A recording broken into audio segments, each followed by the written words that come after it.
Kalau semua Allah, terus siapa yang menyembah, siapa yang disembah?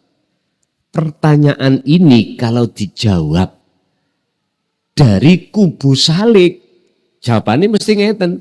Sing nyembah yo makhluk, yang disembah adalah Allah. Maklum nggih? Maklum.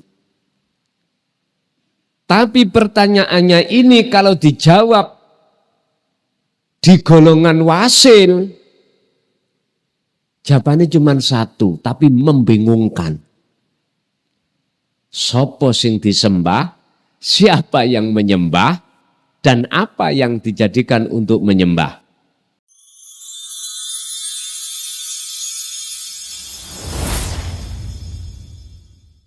Man arafa nafsahu, faqad arafa robbahu. Barang siapa yang mengenal dirinya, maka akan mengenal Tuhannya. Assalamualaikum warahmatullahi wabarakatuh.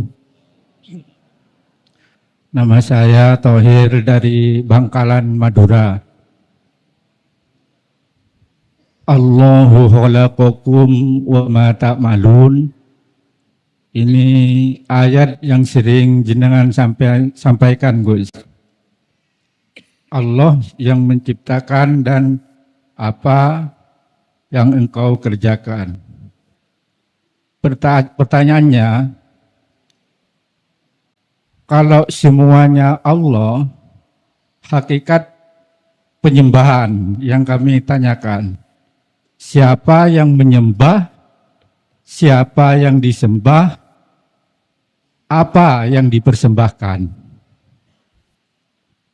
Yang kedua, wa ma ubarri'u nafsi innan nafsa ammaratum bisu illa ma rahima rabbi.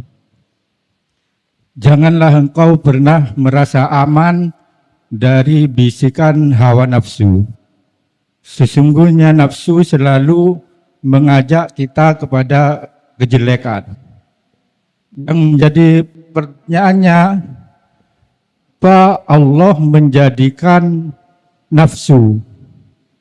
Terus di ayat yang terakhir, illa ma rahima rabbi. Bagaimana cara mendidik nafsu dari amarah lawamah, muhimmah, hingga menjadi nafsul mutmainnah. Sesuai dengan firman Allah, ya ayyatuhan nafsul mutmainnah, irji'i ila rabbiki radiyatan mardiyah, fadkhuli fi ibadi wadkhuli jannati. Mohon pencerahannya, Gus. Sekian, terima kasih. Assalamualaikum warahmatullahi wabarakatuh. Waalaikumsalam warahmatullahi wabarakatuh. Nggih, tersuwun. Kalau semua itu Allah, lantas siapa yang menyembah? Siapa yang disembah? Terus perkara apa yang untuk dijadikan sebagai menyembah? Ayat wa ma ta'malun ini jarang dibuka, Pak. Yang sering dibuka itu wallahu khalaqakum. Bahwasanya yang menciptakan semua makhluk adalah Allah. Sementara wama ya'malun, wama ta'malun ini jarang dibuka. Karena ayat ini, kalimat ini langsung bersinggungan dengan tasawuf. Dan apapun yang kau lakukan. Jadi Allah diletakkan di belakang. Miturut pandangan dari pertanyaan pertama. Kalau semua Allah, terus siapa yang menyembah, siapa yang disembah? Pertanyaan ini kalau dijawab dari kubu salik, jawabannya mesti ngeten. Sing nyembah yo makhluk, yang disembah adalah Allah. Maklum nggih? Maklum. Tapi pertanyaannya ini kalau dijawab di golongan wasil, Jawabannya cuma satu, tapi membingungkan. Sopo sing disembah, siapa yang menyembah, dan apa yang dijadikan untuk menyembah. Jawabannya mek setunggal, ingsun. Janganlah kau sembah namaku, sifat, datku, tapi sembahlah aku. Ini ayat seakan-akan ada dua. Ada yang menyembah, ada yang disembah. Tapi maksudnya orang itu penyembahan akan benar kalau sudah di titik aku. Maksudnya ayat itu seperti itu sebetulnya. Kan dikatakan, innani anallah la ilaha illa ana fa'budni. Lah gitu toh. Fa'budni. Sembahlah aku.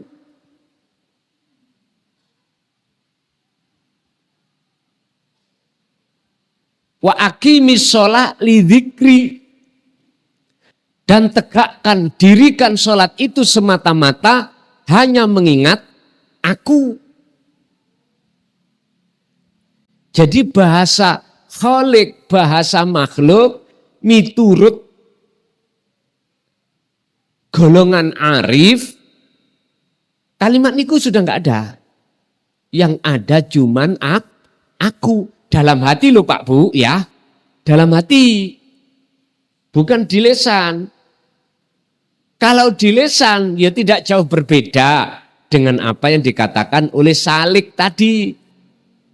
Yang menyembah itu makhluk, yang disembah adalah khalik. Tapi ketika lisan mengatakan makhluk dan khalik, maksudnya keingsunan. Yang kita orang lain tidak tahu. Sama dengan gini. Umpama. Iki cara ilmu dulu Pak nggih, ilmu lo ya. Empun diterkol aku. Ojo. Umpama saya mengatakan gini. Sing ngaji iki aku. Pandangan jenengan orang umum mesti makhluk. Lah ngeten nggih. Kalimat aku tadi lah gitu. Tapi orang lain apa tahu maksudnya aku dalam hatiku adalah Allah? Enggak tahu. Makanya Fir'aun mengatakan, ana rabbukumul a'la. Fir'aun betulkah hatinya itu tajalli? Pertanyaannya di situ. Miturut orang arif, manakala hatinya Fir'aun itu duduk di tajalli benar. Cuman orang lain yang memandangnya oleh karena tidak tahu dan tidak paham menuduh Fir'aun menuhankan diri. Al-Halat juga begitu. Pokoknya intine sedoyo arif nih Pak. Semua arif. Baik itu yang prosesnya otodidak ataukah prosesnya itu lewat jalur wasilun, ilmu, amal, istiqomah. Kalau sudah di ranah arif, semuanya jawabnya cuman aku. Aku yang dimaksud kalau dijabarkan, akunya Allah. Karena aku ini makhluk, beliau itu sudah enggak ada. Bagaimana mungkin akunya makhluk itu akan bisa mengatakan akunya Allah, sementara akunya makhluk sudah tiada. Artinya apa mungkin perkara yang sudah tidak ada itu bisa mengatakan atau bisa melihat perkara yang ada?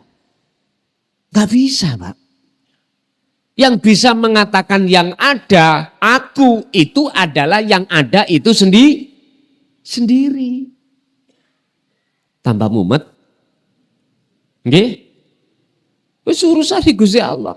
Mumet gak mumet iso sing penting ngombe kopi ngoten.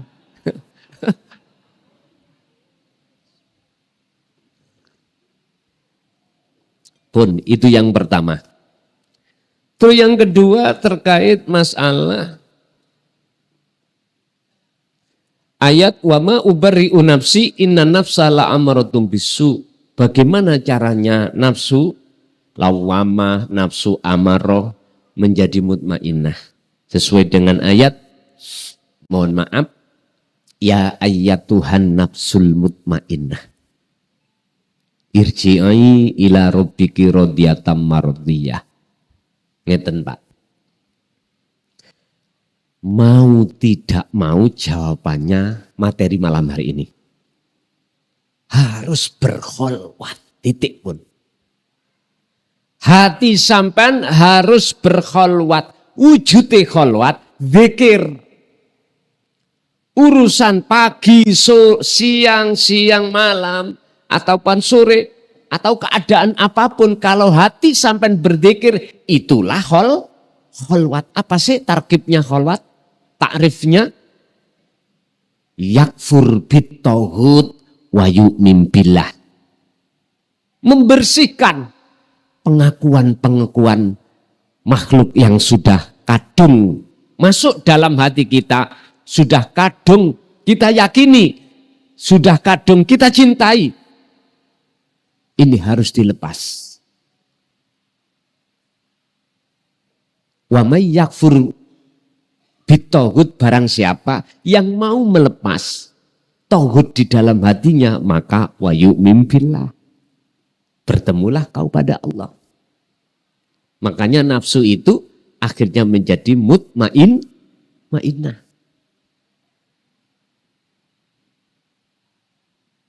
Nafsu itu pengharapan, keakuan.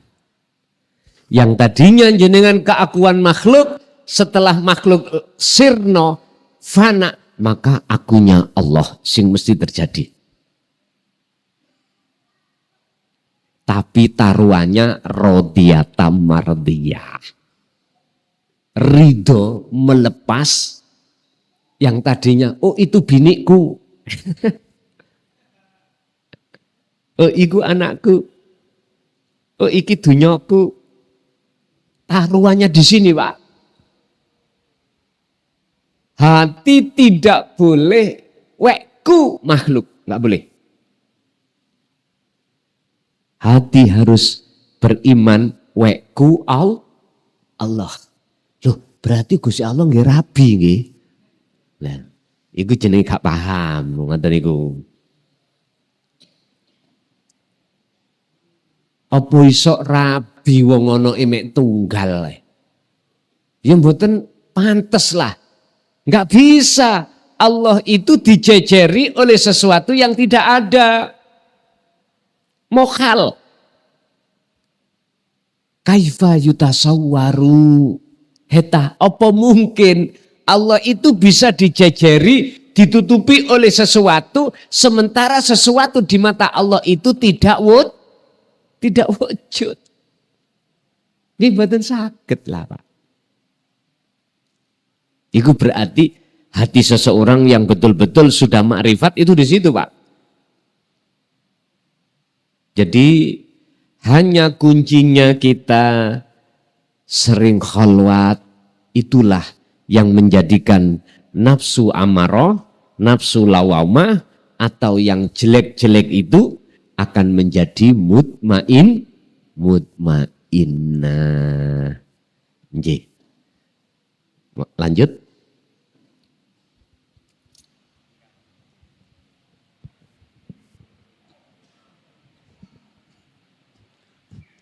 Assalamualaikum warahmatullahi wabarakatuh. Kepada Gus Mukhlason yang kami hormati, kepada para hadirin yang kami hormati, saya mohon penjelasan Gus Mukhlason terkait, saya pernah belajar pada seorang guru mursyid, beliau menyampaikan sebagai berikut. Orang-orang yang melaksanakan ibadah syariat saja disebut fasik. Apa itu fasik? Orang yang melakukan kesesatan yang sangat jauh. Dan orang yang melakukan ibadah hakikatnya saja disebut sindik. Dan apabila orang melakukan ibadah syariat dan ibadah hakikat baru disebut siddiq. Kami mohon penjelasan Gus Mukhlason tentang penyampaian sang guru tersebut. Sekian, terima kasih. Antara al-ubad dengan salik dengan wasil. Tadi memang sengaja saya tidak menyebut al-ubad. Karena posisi pembahasan kita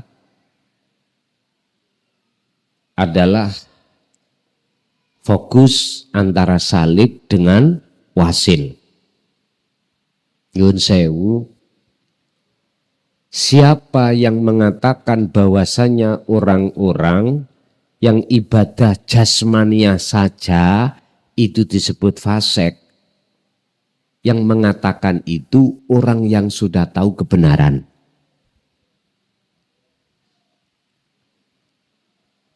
Tapi bagi kita yang masih disebut abid, abid itu ahli ibadah cuman hanya secara jawareh, fisik saja. Gak mungkin Pak ya, gak merasa kalau kita itu wong nyatanya kita setiap saat ya waktu al-imtithalul awamir, kita menjalankan apa yang Allah perintah secara fisik.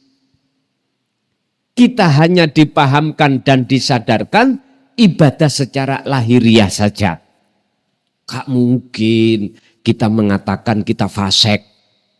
Karena nyatanya kita waktu perintah ya kita jalankan. Larangan kita tinggal wastinabun nawahi. Tapi ini dikomentari oleh orang-orang yang sudah menemukan hakikat kebenaran, yaitu arif, beda.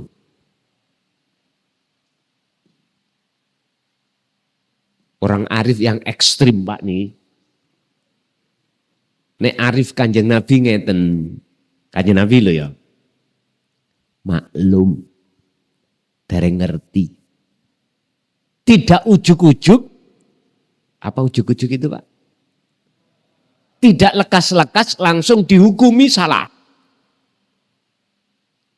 Karena semua kita prosesnya dari sini. Sebagai sunatullah umat anak turunin Nabi Adam, semuanya begini Pak. Mulai dari Nabi Adam sampai anak cucunya. Iku pernah dijerumuskan oleh iblis. Al-Hijr ayat 39-40. Keterangannya ada di situ. Pernyataan iblis di hadapan Allah langsung nih. Dan minta izin penangguhan iblis terhadap Allah. Diizini. Oleh Allah iblis itu. Dikasih wenang. Gudo menjerumuskan Nabi Adam dan anak seluruh putunya, anak putunya. Miturut cerita kisah di Quran, Nabi Adam ya kejelungup. Nah itu setelah makan buah khuldi. Kita syahwatud dunia. Kalau menurut saya sih udah semua kita memang seperti itu proses awal. Sing penting sekarang jangan sampai masuk dalam satu ayat qad khasiral ladina kadzabu biliqaillah. Jangan sampai kita berdusta. Di dunia ini tidak bisa bertemu Allah, jangan. Sebab siapa yang mendustai pertemuan terhadap Allah di dunia ini ke akhirat, maka itulah qad khasiral ladina kadzabu biliqaillah. Sak sengsorone orang yang Pak Bu, getun, kecewa itu nggak di depan, Pak. Mesti di belakang. Mesti di belakang. Sekarang yang terpenting bagaimana caranya kita asalnya fasik. Ya. Asalnya ingkar. Terus menjadi iman sebelum mati, itu aja. Berarti kita tidak boleh mengevaluasi hati orang. Berarti kita wajib ngerayai, ngevaluasi hati kita masing-masing. Baru wis gak loloan iku nek ana kuwi. Kanjeng Nabi kan ngoten, Pak. Enggak terus memutuskan orang itu jelek, enggak. Memberikan maklum. Laksana ngeten. Bagaimana mungkin salah ya? Orang yang matanya tidak bisa melihat sesuatu dikarenakan buta, terus berjalan nabrak tembok. Bisa dikatakan salah? Nek menurut Kanjeng Nabi mboten salah, Pak. Dimaklumi. Karena tidak tahu di depannya ada tembok. Yang tidak buta itu kewajiban menuntun. Pak D, jalannya lewat sini loh, sana ada tembok. Oh tak kira rondo iki mang. Tak tabrak. Guyon. Memang akibatnya orang yang buta itu gelap, Pak. Enggak ada cahaya. Sama dengan hati seperti itu, makanya disebut fasik. Tadi ada di situ. Tapi bagi orang-orang yang ada di abidun, al-ibadah jasmania, mengatakan orang-orang salik, bahkan orang arif, mohon maaf ya, itu sindik. Karena apa? Karena dia nggak paham apa isi di dalam hatinya beliau-beliau. Ketika salik sudah merasa dirinya itu yang menggerakkan Allah, luwih-luwih wasil. Abid itu mboten paham. Apalagi kalimatnya wasil itu mengatakan aku Allah, wah tambah nemen nih. Ucapan yang di dalam hati dikeluarkan secara lesan. Niki wong gendeng niki. Nek wong gendeng gak mungkin berkata seperti itu. Artinya orang yang akalnya sudah dijadab, ditarik Allah sehatinya.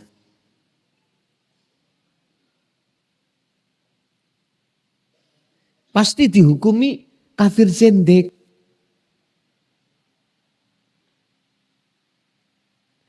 Lah, terus bisanya rukun bagaimana, Pak? Yang abid juga tidak lok-lokan. Yang wasil juga enggak ngelok-ngelokno. Bagaimana menjadi umatan wahidah? Jari Vetivera harus duduk di tengah-tengah saja. Berarti bagaimana? Syariat bernuansa hakikat. Baru teng mriku. Makanya sesuk secara syariat Allah akan menurunkan Nabi Isa. Maksud dan tujuannya, visi dan misinya adalah meneruskan syariat Rasulullah. Loh, mengapa beliau kok visinya seperti itu? Di samping membebaskan pajak, ya, beliau juga meneruskan syariat Rasul. Kalau boleh saya berkata, tapi jangan dibikin hati loh ya. Barangkali besok jenengan menangi turunnya Nabi Isa, ya. Sampai diteni bener apa gak sing kula ucap. Barangkali saya enggak menangi jenengan menangi misalnya umur sampai 2000 misalnya. Lah, nek Allah berkehendak kan saged mawon. Lah, ngeten. Syariat Rasulullah sebetulnya itu sudah dipelencengkan umat-umat. Ngamuk, jenengan nesu wae. Kama shallaita ala sayyidina Ibrahim millata Ibrahim hanifah. Syariat Rasulullah niku plek ambek kakek Nabi Ibrahim. Syariat yang bernuansa hakikat. Ibaratnya sholat mesti khusyuk, mesti ketemu Allah. Ibaratnya ibadah ghairu mahdoh, mesti ketemu Allah. Kerja misalnya, hati tidak terpancang dengan upah dan uang. Enggak. Hati terpancang hanya bertemu. Lah sekarang gitu enggak? Lu kita bicara fakta, Pak. Tapi lah enggak kerasa toh? Enggak kerasa. Berarti sudah keluar syariat kita itu terhadap syariat Rasulullah. Nek cara lahire mboten batin batos niki sing mboten sama. Sampai mengapa Allah menuangkan di dalam teladan. Sing teladan itu khusus bicara limang kana yarjullaha, tidak limang kana makhluk.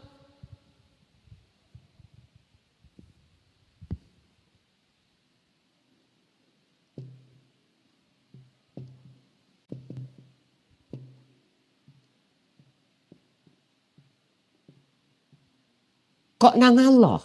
Kok gak nang makhluk ayate? Ayo. Ayo saya mencari ning Quran adakah yang makhluk? Atau wis dimajaskan. Atau ghairihi. Enggak ada.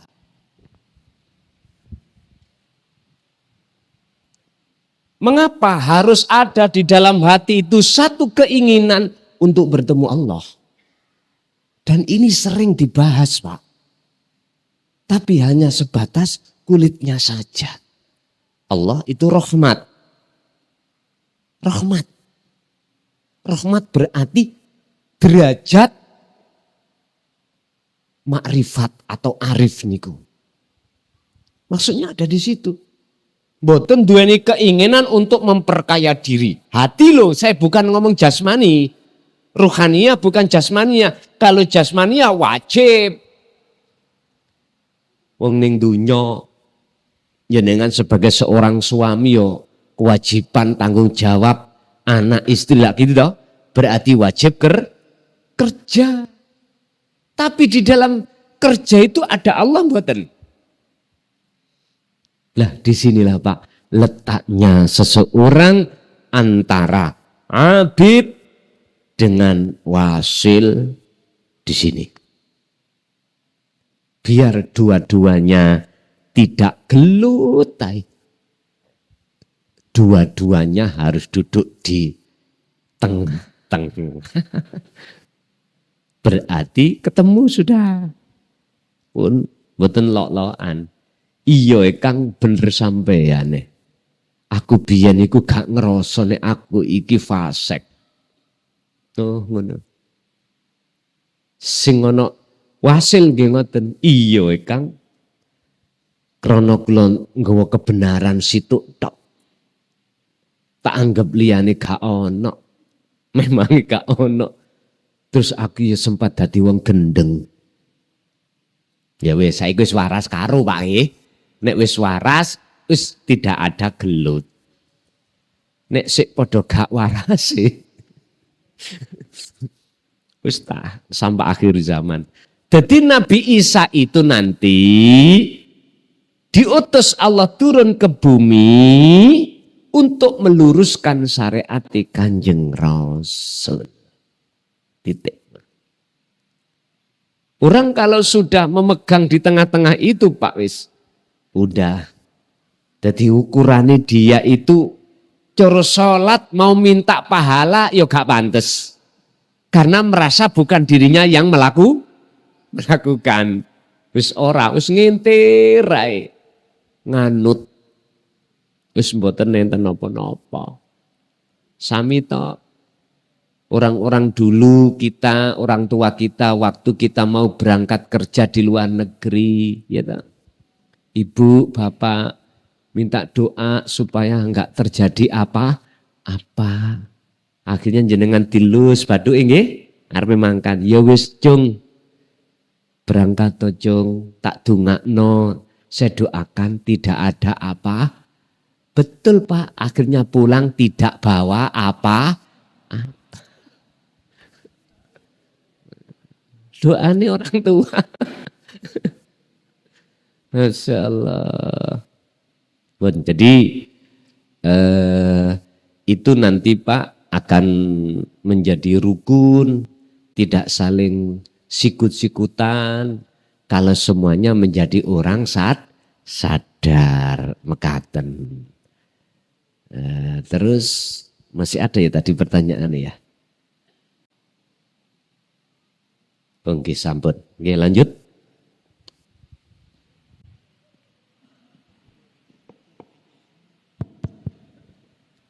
Assalamualaikum warahmatullahi wabarakatuh. Sebelum bertanya, mungkin saya mengoreksi tadi pertanyaannya dari Bapak tersebut yang mengatakan bahwa seorang mursyid berkata demikian, kemudian dijelaskan oleh Gus. Kami mohon maaf berpendapat la ta'ata, kami sebagai pecinta syariat dan juga pelaku syariat di dalam hal ini kami sangat hati-hati karena yang kami pegang la ta'ata li mahlukin fi maksiatil khaliq, dari siapapun yang datang entah itu dari guru sekalipun, kalaupun bertentangan, andaikan berkata demikian orang pelaku syariat adalah begini dan begitu, maaf kami tidak ulangi kembali, maka kami tidak setuju dan saya anggap itu kurang tepat. Oleh karena itu kita semua marilah kita tidak terlalu fanatik dengan ucapan oleh seseorang siapapun, guru manapun, tanpa kita mengetahui data ataupun sumber yang valid. Itu yang pertama. Memasuki kepada permasalahan Gus, mohon maaf mungkin teman-teman, karena begini, yang kami pelajari itu semua mata pelajaran, baik itu umum ataupun agama. Saat ini kami memasuki pelajaran adalah pelajaran yang sangat sulit, yaitu ilmu tauhid ini. Bahkan lebih sulit daripada matematika. Kalau ilmu matematika kita menghafalkan rumus, insya Allah bisa cepat.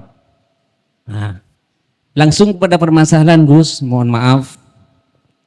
Panjenengan tadi menjelaskan tentang syariat. Kalau masalah syariat itu tentang ketuhanan atau ketahiran Allah, itu kami sangat tercerahkan.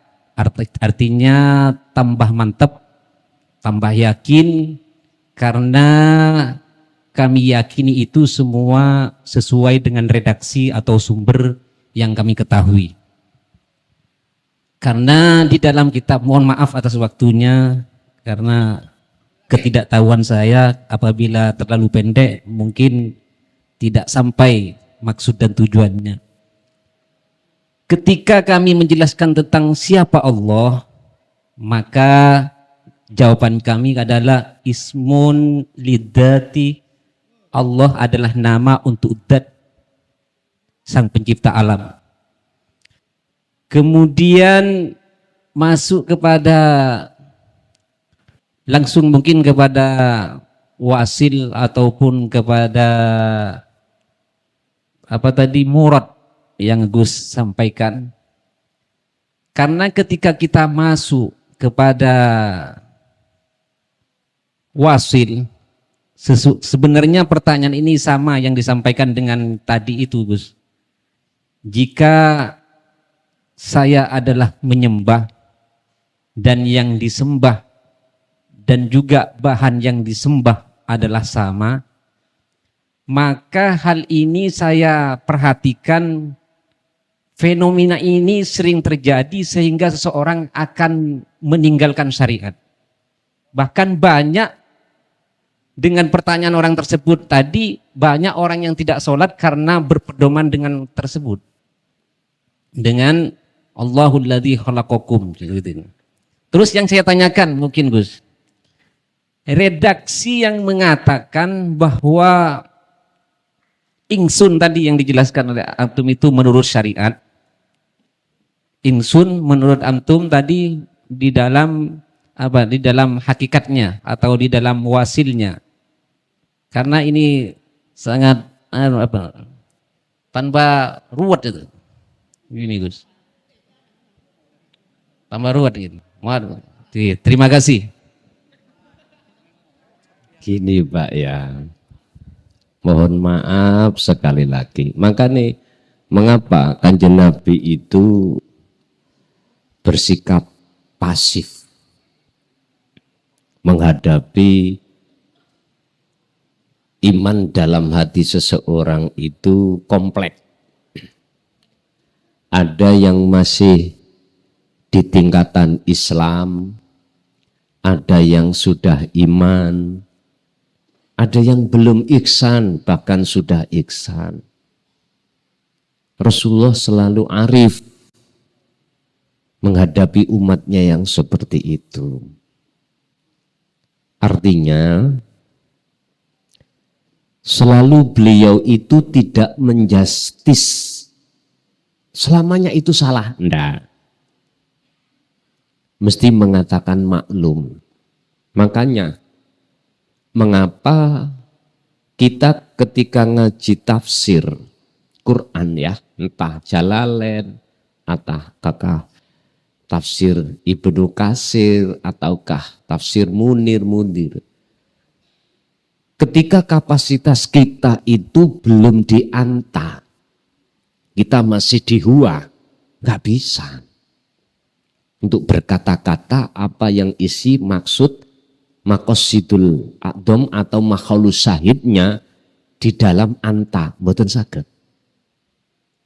Apalagi kalau kita berbicara ana, susah sudah. Tapi gini Pak, mohon maaf, kita harus kembalikan.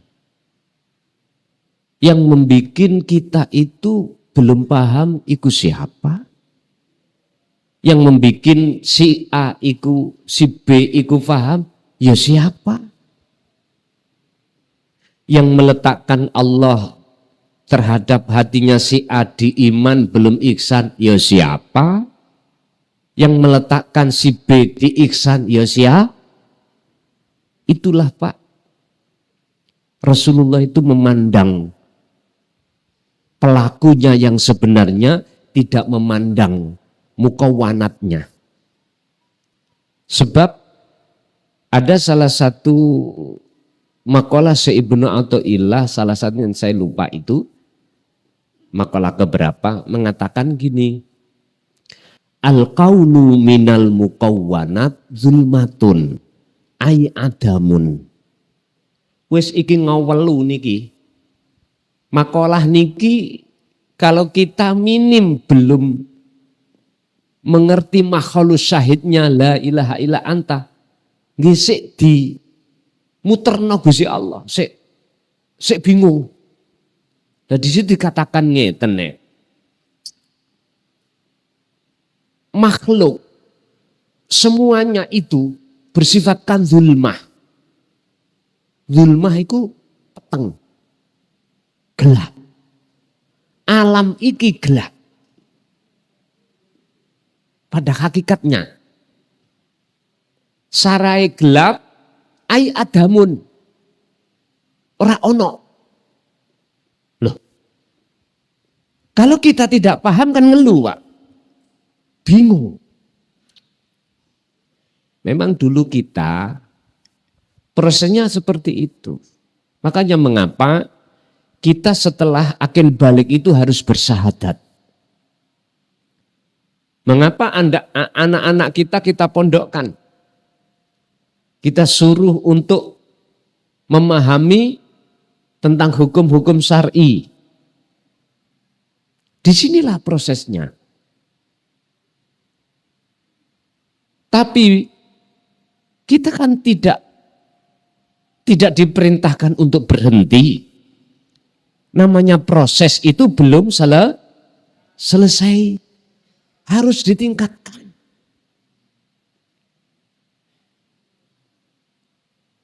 Kalau bahasa tauhid itu susah kita hayati, susah kita fahami, gini aja. Yang membuat sulit siapa? Terus si B kok mudah? Yang membuat mudah ya aku yakin dengan sikapan hati kita merujuk pada Allahnya, aku yakin justru yang mana tadinya sulit, ikut dimudahkan oleh, sama dengan kita kesini loh Pak. Hati kita susah, sulit atau enggak? Dengan pedoman yang bisa mendatangkan ke sini itu cuman Allah. Hati kita untuk merujuk kepada Allahnya ini susah apa sulit? Ini rahasia kita masing-masing.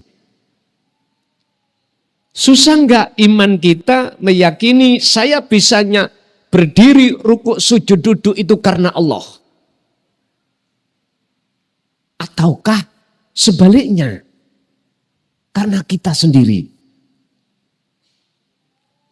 Sumbernya bisa berdiri, sumbernya bisa rukuk, sujud, duduk atau datang ke sini dari kita sendiri atau dari Allah.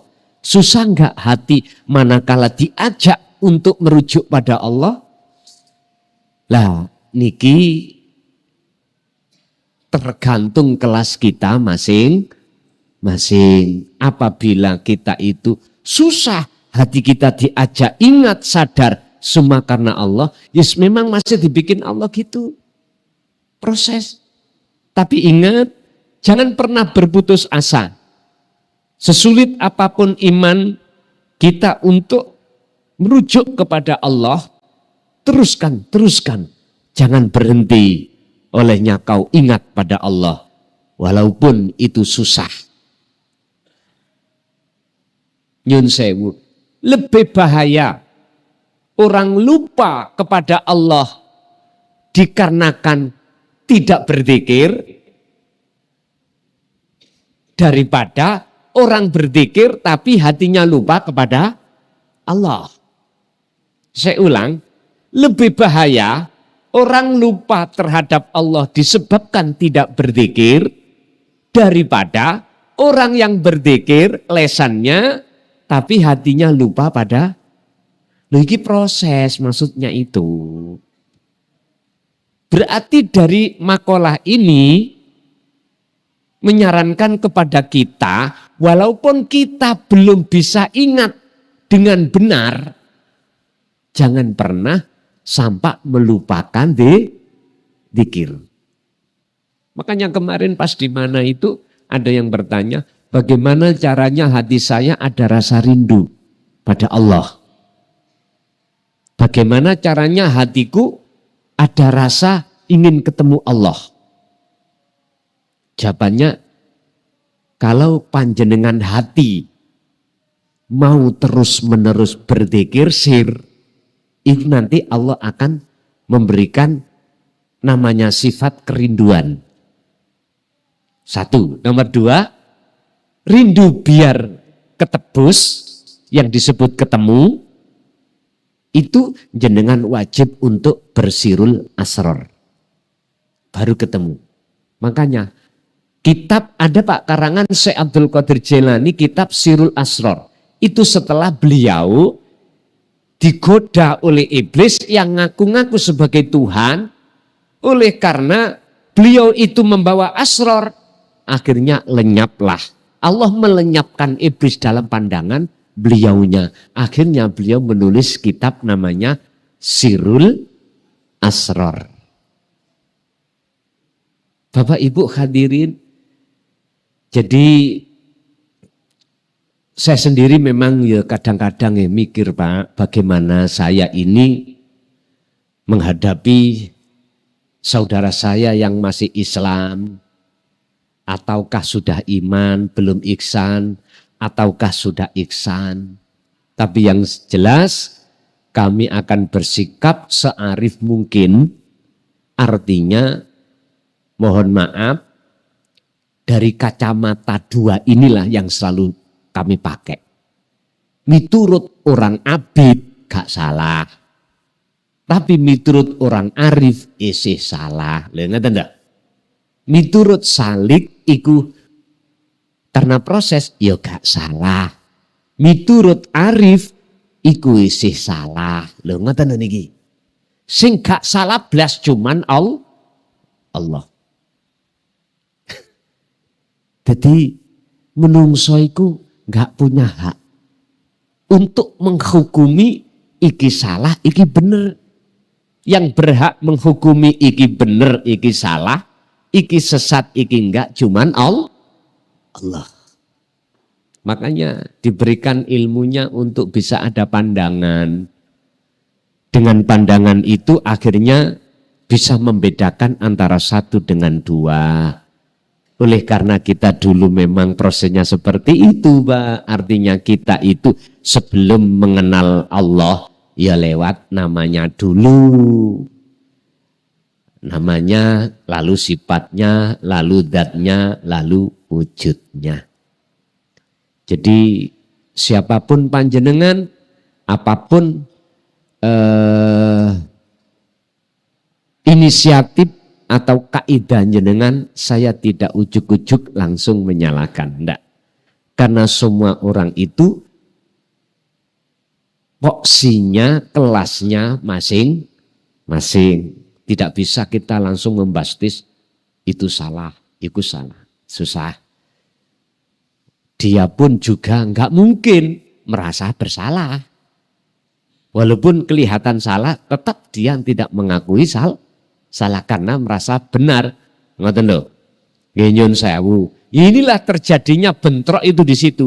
Sing sini merasa benar, sing sini juga merasa benar. Sing sini Allahu Akbar, sing sono Allahu Akbar. Wis endi? Tengah-tengah sing benjut. Lho ngoten lho. Nggih. Nggih. Terus pundi pengurus panitia, monggo.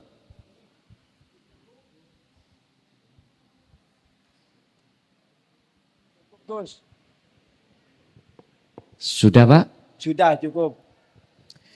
Bapak Ibu hadirin jamaah rahimakumullah, apa yang sudah Allah berikan pada malam hari ini sesuai dengan porsi pengetahuan jenengan masing-masing.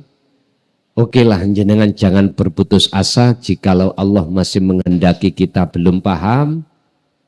Mohon maaf, jangan sampai berputus asa. Yang jelas mudah-mudahan ilmu yang sudah Allah berikan pada kesempatan malam hari ini semoga menjadi ilmu ingkang manfaat fitini wa dunya wal akhirah, dan juga terhadap anak putu kita ila yaumiddin. Lahumul Fatihah.